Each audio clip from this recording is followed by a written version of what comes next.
কিভাবে clock tower থাকা এনিমিদের খুব সহজে আপনি মারতে পারবেন আজকে সেই টিপসটা দেখাবো। তো সামনে দুইটা এনিমি আছে, একটা এনিমির ফুল ড্যামেজ দিছি আর একটা এনিমি দেখতেছি না কোথায় আছে। তো সামনে যাইতেছে, যাওয়ার পরে একটু দেখি যে না এটার নেট নাই, এটারে চাইতেছি আমি একটু ফ্রি স্টাইল করে মারতে। তো অবশেষে ডাউন করলাম, ডাউন করার পরে দেখি আমার অবস্থা একদম হেলের অবস্থা একদম খারাপ করে ফেলাইছে। এখন আমি একটা মেডি মেরে নেবো, কারণ মেডি মারলে আমার স্বাস্থ্যটা ভালো হবে, আমার স্বাস্থ্যের পক্ষে ভালো হবে খুবই। তো মেডি মারার পরে আমরা এখন দেখি পিছন দিকে মারতেছে, আরে গ্লোবাল ফরও, হ্যাঁ গ্লোবাল ফর। এখন আমরা ওকে মারবো MP40 দিয়ে। এখন দেখাই দিব আমার খেলাটা। এখন কোনো কথা, একটা গুলি খেলে মরে জায়গা।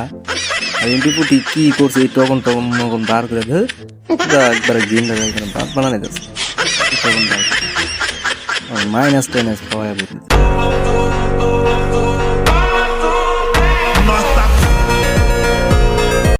তো গাইস, আমরা শিখবো আজকে ব্লু জুমে 40 থেকে 50টা কিল কিভাবে সহজে করা যায় খুব অনায়াসে। তো সেই কারণে অবশ্যই আপনাকে একটি পারফেক্ট জায়গায় নামতে হবে যেখানে এনিমি খুব কম থাকবে। তো আমার পাশে একটা এনিমি নামছে, আমি এখানে একটা গ্লোবাল ফেলাই, তারপরে আরেকটা গ্লোবাল ফেলে একটু কভারে যাইয়া আলতো করে রাজ দিতে হবে এবং ড্যামেজ দিয়ে সোজা লবিতে যেতে হবে। ভাই কি বলবো, এইসব গান যে কি গান বার করে গেলে না, এটা কোনো গান হইলো বলেন তো?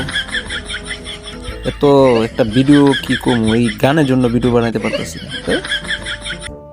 তো আমি আবার চেষ্টা করতে ব্লু জুমে নামতেছি, কারণ একবার না পারলে দেখো শতবার, এটা আমি সবসময় শুনতেছি। তো আমি আজকে এটা প্রমাণ করে দিব যে আসলে একবার এই যে একটা নক করে দিলাম, এই যে প্রমাণিত করে দিলাম একবার। তো আমি এখন ঘরের ভিতরে কি গান আবার ওয়ান শটের মারি কি আমরা গেমই খেলাম কেন বুঝতে পারি।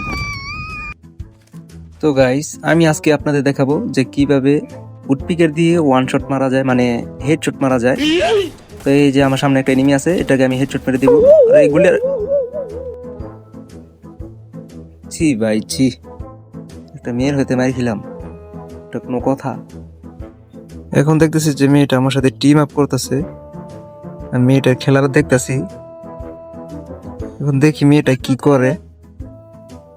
আমার এই মুহূর্তে দিতেছে, হ্যাঁ আরে তুমি আমাকে এই মুহূর্তে আছো, তোমার তো সাহস তো অনেক বেশি। তো কি বলবো, মেয়ে মানুষ, তো কি বলার আছে যে আরো এই মুহূর্তে আছে। দেখি তুমি এই মূর্তিতে থাকো কতক্ষণ, দেখি কতক্ষণ ধরে এই মূর্তিতে থাকতে পারো, আমিও দেখবো, সমস্যা নেই। এই যে দিতেছে বইটা, দিছে বইটা।